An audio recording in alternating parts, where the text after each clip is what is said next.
सुबह के 8:30 बज रहे हैं और द ग्राउंड रूम की टीम आ गई है जनेश्वर मिस पार्क में। कुछ हमें लोग यहाँ पर टहलते हुए मिले, तो आज हम उनसे पूछते हैं कि जॉगिंग के क्या फ़ायदे उनको लगते हैं। क्या नाम है आपका?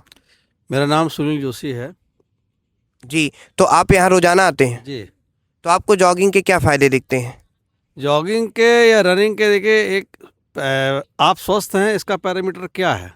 इसका पैरामीटर सीधा ये है कि आप स्वस्थ हैं, आपको अच्छी भूख लगती है, अच्छी नींद आती है और आप इंजॉय करते हैं लाइफ को किसी भी एज में। तो इसका मतलब आप फिट हैं, तो इसलिए हम योग और रनिंग या वॉकिंग करते हैं। अच्छा, और भी लोग हैं हमारे साथ। क्या नाम है भैया आपका? जी, मेरा नाम अरुण है। कहाँ से हैं आप? मैं उत्तर प्रदेश आजमगढ़ से हूँ, बट मैं एमबीबीएस करता हूँ, 4th ईयर का स्टूडेंट हूँ पौंडीचेरी से। तो आप एमबीबीएस करते हैं, तो आप तो डिटेल में थोड़ा सा बताएंगे हमारे व्यूवर्स को कि कैसे जॉगिंग के क्या क्या फ़ायदे हैं। देखिए, बहुत से फ़ायदे हैं। जैसे आप 30 मिनट रोज़ ब्रिस्क वॉक करते हैं, तेज़ी तेज़ी से चलते हैं, तो उससे आपका डायबिटीज़ कंट्रोल रहेगा। क्योंकि आफ्टर पेनक्रियाज, अगर पेनक्रियाज आपका शुगर में डैमेज हो जाता है, तो जो हाथ पैर की मसल्स होती हैं वो ग्लूकोज को ऑब्जॉर्व करती हैं।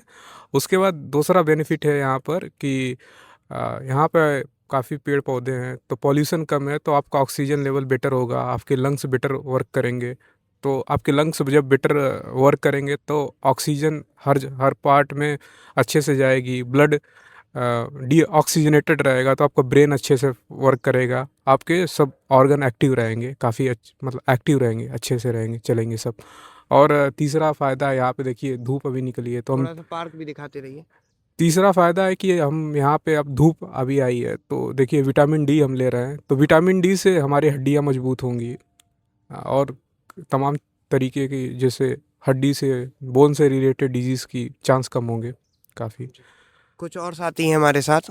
क्या नाम है आपका? मेरा नाम राजेश कुमार है और मैं एम्प्लॉय हूँ। कंटिन्यू तो नहीं आता हूँ यहाँ, जी। लेकिन कभी कभी आते हैं। लेकिन मुझे लगता है कि पार्क में एक आदमी की टेंडेंसी है कि लोगों को देख करके लोगों में जिज्ञासा होती है। जी। क्योंकि हमारे पब्लिक में यह है कि जो पार्क में आते हैं तमाम लोग वॉकिंग रनिंग तमाम चीज़ें प्रक्रियाएं करते हैं, तो आपको करने के लिए खुद में एक जिज्ञासा होती है कि नहीं हम भी कर सकते हैं। और एक चीज़ जान लीजिए कि आज के डेट में जो कोई इंसान भोजन कर रहा है, अगर वो शारीरिक गतिविधि से नहीं कर रहा है तो वो भोजन ही उसको मारेगा। क्योंकि हमारा खाना कैलोरी देता है और उसको हम यूज नहीं करेंगे तो हमारा शरीर ऑटोमेटिक उसको डिस्ट्रॉय मोड में डालेगा उसको। तो इसलिए जो है वॉकिंग जॉगिंग हमारे लिए जीवन का एक सबसे वो पार्ट है कि हम लोग पहले गांव में थे तो वहाँ वर्क करना होता था, वो हमारा एक नेचर था। लेकिन नेचर छूट गया, अब हमारा क्या हो गया, हम लोग आगे अलग अलग जॉब में सिटी में आ गए। तो सिटी में आने के बाद आपको अपने शरीर को हिलाने डुलाने के अगर नहीं करते हैं तो आप खाना खाने की इंटाइटल नहीं है। अगर खाना का इंटाइटल है तो आपको शरीर को अपने वर्क को करना पड़ेगा। और पार्क बेस्ट इसलिए कि यहाँ ऑक्सीजन लेवल है। अगर आदमी चाहे तो पार्क में ना आए, लेकिन उसके उतने बेनिफिट नहीं मिलेंगे जितना आपको पार्क में आने के मिलते हैं। जैसे आप घर पे रहते हैं तो आप अपने घर में वो स्पीड नहीं मिल पाएगी आपको, वो शरीर की स्टेमिना नहीं बढ़ पाएगी। और हमारा शरीर का नियम यह है कि हम जितना वर्क करते हैं स्टेमिना उसी हिसाब से बढ़ती है। और यहाँ लोगों के साथ एक हमारा कंपटीशन रहता है, तो हम ऑटोमेटिक हमारा वॉकिंग और जॉगिंग का सिस्टम बिल्कुल अपडेट होता चला जाता है। और आप अपने घर में सोचते हैं कि नहीं हम तो घर में ही जॉगिंग वॉकिंग कर रहे हैं, तो आपका डे बाय डे कम होता चला जाएगा। तो इसलिए पार्क में आना ज़्यादा महत्वपूर्ण है और पार्क में से ही आपकी एक्टिविटी और ज़्यादा अच्छी होती है। दूसरों को देख करके आपके अंदर भी ये चीज़ें बन जाती है कि नहीं हम भी कर सकते हैं, और लोग करते रहते हैं और अच्छा भी लगता है। और मेरे समझ से ऑक्सीजन लेवल पार्क में अच्छा रहेगा, क्योंकि ये पार्क बहुत अच्छा है कि मान लीजिए यहाँ पर पेड़ पौधे ज़्यादा हैं। तो ये हमारे लिए एक सबके लिए एक संदेश भी है कि आप धरती पर हैं, अगर भोजन कर रहे हैं तो आपको शरीर से वर्क लेना बहुत ज़रूरी है। वो किसी भी गतिविधि में फिजिकल वर्क करना ज़रूरी है, क्योंकि आप अगर ऑफिस वर्क में हैं तो आपको पार्क आना कंटिन्यू ज़रूरी है। जी राजेश जी, जैसे कि आजकल खान पान लोगों का उतना सही नहीं है, उस पर आप क्या कहेंगे? देखिए, खान पान की अगर बात करूं तो जनरली हम लोग जब गांव छोड़ के सिटी में आ गए, तो सिटी में आने के बाद हम लोगों का जो भोजन है वो ट्रेडिशनल है। ट्रेडिशनल भोजन के मतलब अगर मान लीजिए हम रोटी चावल दाल खाते रहे हैं, तो वही रोटी चावल दाल हम लोग सिटी में भी खा रहे हैं। और सिटी में हमारे शरीर का जो फिजिकल एक्टिविटी देहातों में थी, जो गांव में थी, पैदल चलना, कुछ शरीर से मूवमेंट लेना, वो सारा कुछ अब यहाँ नहीं रह गया है।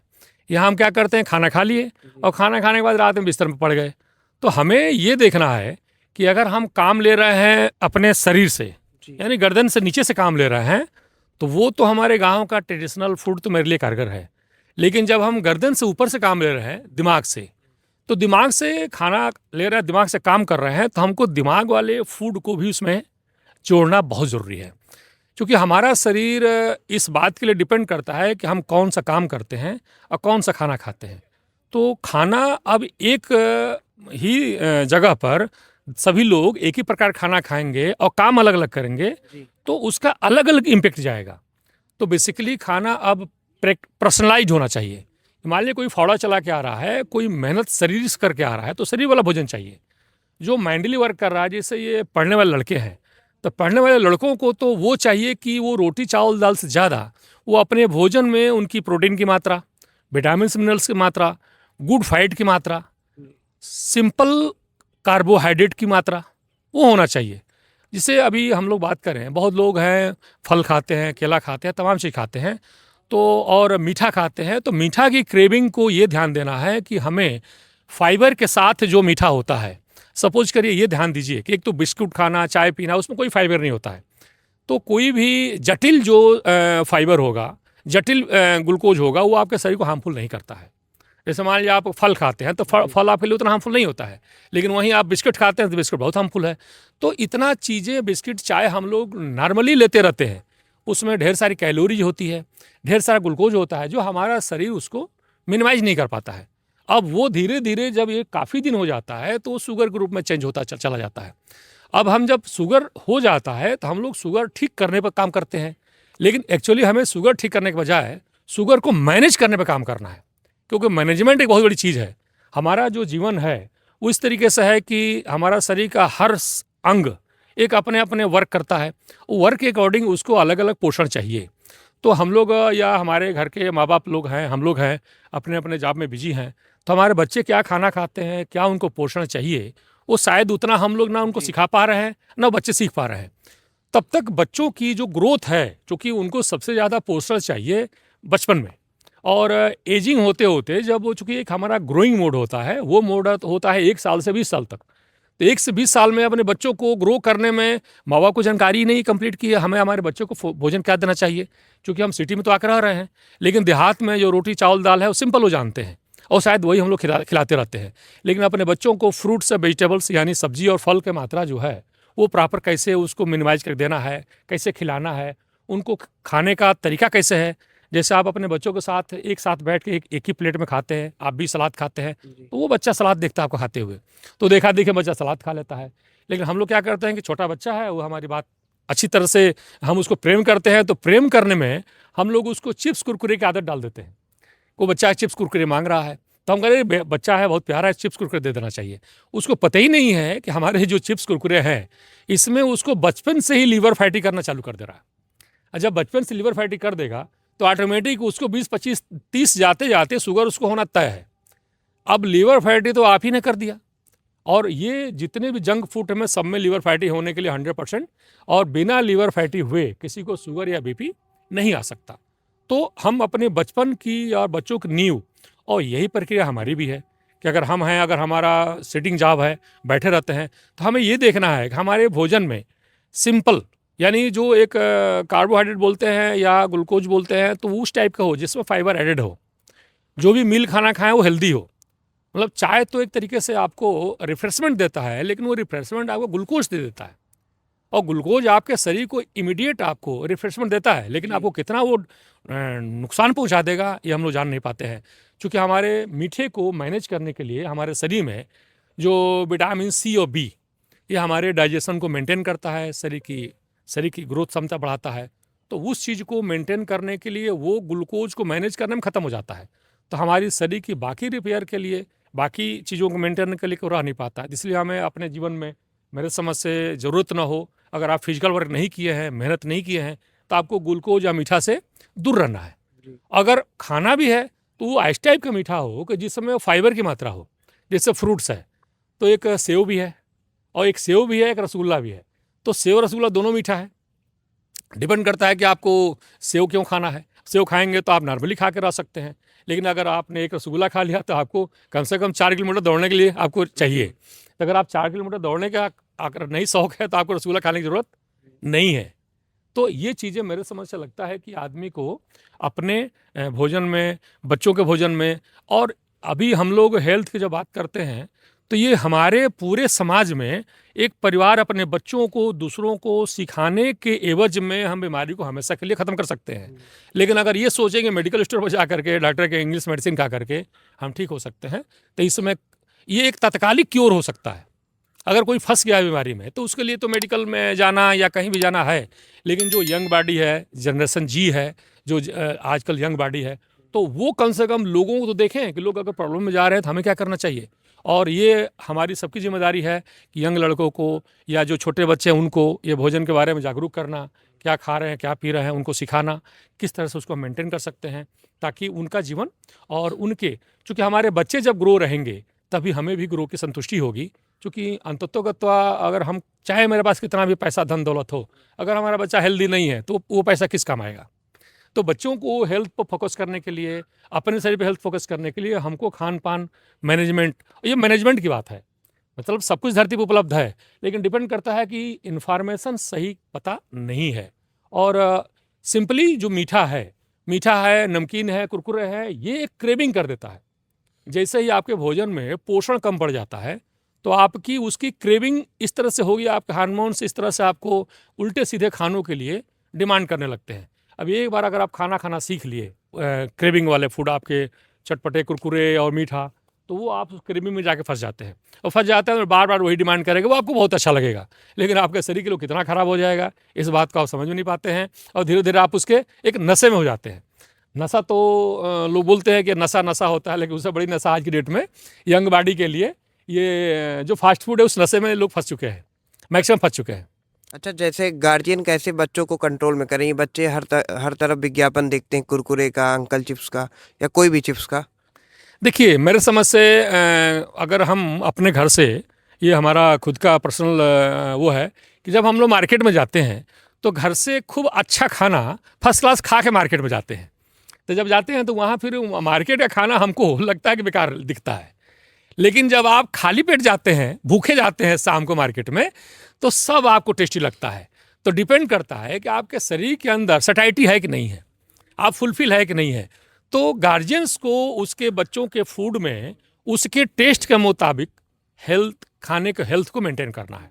जैसे हमारे शुरुआती से हमारे जो गांव से लेकर के हमारी जो जनरेशन चली आ रही है, तो हम लोग सभी लोग खाना खाते हैं, लेकिन खाने को टेस्टी बनाने का फार्मूला यही था कि कोई अगर हम खाना हेल्दी को कैसे टेस्टी बनाएं।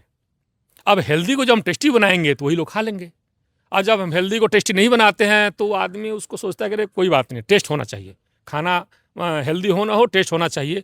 ये बात बाहर के दुकान वाले, मार्केट वाले, कंपनियां समझ गई हैं, और वो उस हिसाब से लोगों को अपना टेस्ट में केमिकल भी डाल रही हैं।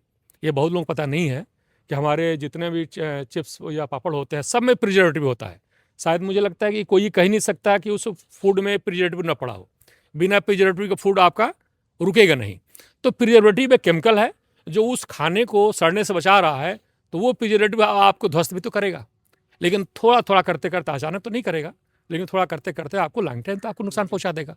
तो मुझे ये लगता है कि अब डे बाय डे जिस हमारे देश में एक जागरूकता है मिलेट्स के बारे में, तो क्यों ना हम अपने बच्चों को मिलेट्स वाले कुरकुरे बनाएं जिसमें प्रोटीन भी हो, फाइबर भी हो, सब कुछ कंप्लीट हो, तो और हेल्दी फैट में उसको हम तलें घर में।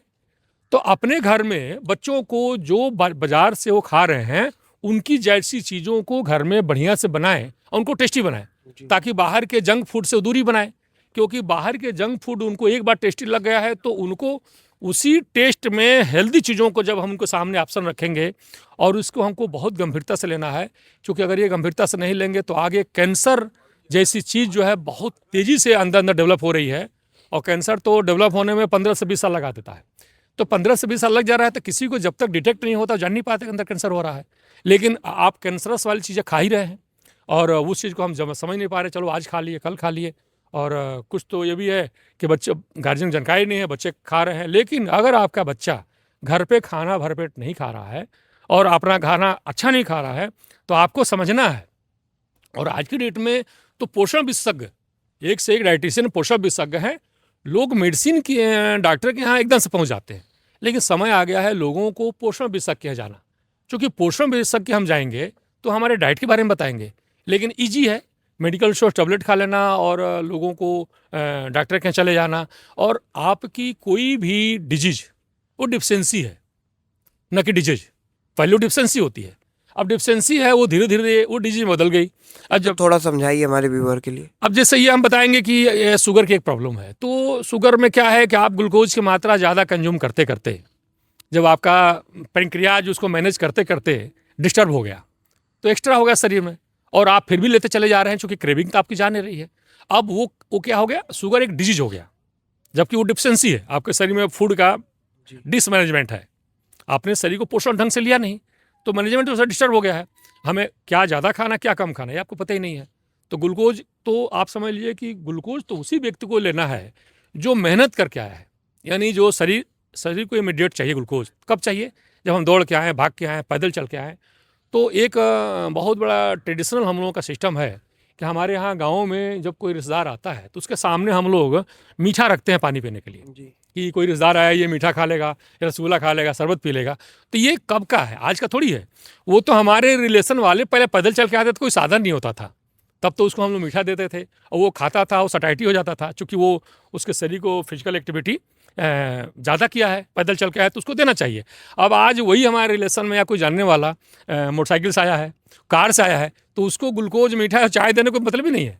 जी, सही। अब उसको फॉर्मेलिटी में हम शुगर ले आने वाले आइटम खुद दे रहे हैं, यानी हम शुगर खिला रहे हैं, उसको तो मार रहे हैं। हम उसके रिश्तेदार नहीं, हम उसके दुश्मन हो गए, लेकिन अनजाने में। कैसे हो गए, अनजाने में हम एक दूसरे को मीठा खा रहे हैं, खिला रहे हैं, खुशी मना रहे हैं, और वो खुशी हमारी शुगर में दुखी बदल जाती है। और जब शुगर में दुखी बदल जाती है तो उसका इमीडिएट तरीका क्या है, फिर आप मेडिसिन के पास चले जाएंगे तो वहाँ दवाई ही दिया जाएगा इमीडिएट। चूँकि जो मेडिसिन के लिए जो लोग तैयार हुए हैं, जो मेडिसिन पढ़े हैं, वो आपको फूड के बारे में बता ही नहीं सकते, वो तो आपको पोषण विशेषज्ञ के यहाँ जाना पड़ेगा। और इस समय एक नई टेंडेंसी होनी चाहिए हमारे समाज में कि हम लोगों को बीमार होने से पहले पोषण विशेषज्ञ से कंटेक्ट करना, अपने लिए भी कंटेक्ट करना, अपने बच्चों के लिए कंटेक्ट करना, अपने परिवार के लिए कंटेक्ट करना, कि पोषण से विशेषज्ञ से सलाह लीजिए, हमारे खान पान हमारा मेंटेन रहे। तो क्यों आएगी प्रॉब्लम तो आएगी नहीं। तो असली मेन जड़ है कि प्रॉब्लम को आने से रोकना। प्रॉब्लम होने के बाद से तो इमीडिएट आपके पास कोई रास्ता बचता नहीं है, और जो भी रास्ते होते हैं वो शॉर्टकट होते हैं, और वो आपके लॉन्ग टाइम के लिए होते भी नहीं हैं। और वो कहीं ना कहीं कोई भी मेडिसिन आप खाते हैं, कंटिन्यू खाते हैं, तो आपके लिए हार्मफुल भी होता है। तो मुझे लगता है कि लोगों को अपने भोजन में, हर आदमी को इस समय अपने घर के भोजन को वॉच करना, देखना, प्रोटीन की मात्रा उसमें कितनी है, कार्ब आपका दालों का कंज्यूम ज़्यादा करना और सब्जियों का कंज्यूम ज़्यादा करना। तो इस चीज़ों से हम अपने बच्चों को बचा सकते हैं, क्योंकि हमारा देश के जो बच्चे हैं वही हमारे भविष्य होते हैं। कल को हम पुराने हो जाएंगे, वो जब वही नहीं सीख पाएंगे तो वो हमें क्या बचा पाएंगे। तो हमें उनको भी मेंटेन करना है, चूँकि जिम्मेदारी तो गार्जियन की होती है। छोटा बच्चा चिप्स कुरकुरा खुद तो खाता नहीं है, न वो कमाता है, तो बच्चे के पैसे, माँ बाप के पैसे से चिप्स कुरकुरे खाता है, अब माँ बाप के ना जानकारी में ही वो खाता है। तो अगर हम माँ बाप बच्चों के रियल में गार्जियन हैं तो हमें इस चीज़ को वॉच करना है, उस पर काम करना है। और समस्या चाहे कितनी बड़ी हो, समाधान सबसे बड़ा होता है। डिपेंड करता है कि समस्या तो अपने आप आती है, समाधान को हम लोगों को उसमें लगना पड़ता है। तो कोई मुश्किल काम नहीं है, लेकिन ये सबसे बड़ा मेन है कि आज के डेट में कोई भी बीमारी डिजीज नहीं है, एज ए डिफिशेंसी है। तो डिफिशेंसी कैसे है, ये शुरुआत से आपको वॉच करना पड़ेगा। और हम लोग धरती पर आए हैं जीवन जीने के लिए, तो मुझे लग रहा है कि सब काम सीख गए हैं, बस यही काम में फेल हो गए हैं कि शरीर स्वस्थ जो है हम नहीं कर पा रहे हैं अपने आप को। और मेरे समझ से ये एक चैलेंज एक आदमी के लिए नहीं है, इस समय शायद ही कोई परिवार होगा जिसमें हेल्थ चैलेंज का डिस्टर्बेंस न हो, आंशिक हो या ज़्यादा हो। लेकिन हम लोग जगते कब है, जब हमारे पास समस्या बड़ी हो जाती है, तब इसके बारे में हम बात करते हैं। जबकि हमको स्टार्टिंग से ही अपने खान पान पे, अपने भोजन पे पर डे निगरानी रखना चाहिए। जैसे आप मकान बनाते हैं तो मकान में डे 1 से ही आपकी जहाँ से पाइलिंग करते हैं वहीं से उसकी मेजरमेंट होता है, तभी मकान हॉरिजॉन्टल खड़ी होती है। लेकिन अपना भोजन को हम उसी हिसाब से अगर डे 1 से ही हम खाने पीने लगे और अपने को मेंटेन करने लगे, तो मुझे नहीं लगता कि हम बीमारी में जाएंगे। तो सबसे इजी तरीका है, और ये मेरे समझ से मेरी बात को जिसको भी लगे कि ये बेटर है तो कोई भी कर सकता है। जी, तो मुझे उम्मीद है कि आपकी बातों से लोगों को बहुत जानकारी मिलेगी। ये हम थे जनेश्वर मिस पार्क में। आपको पॉलिटिकल बातों के इतर भी यहाँ पर आपको स्वास्थ्य संबंधित और भी जानकारी मिलती रहेगी। धन्यवाद।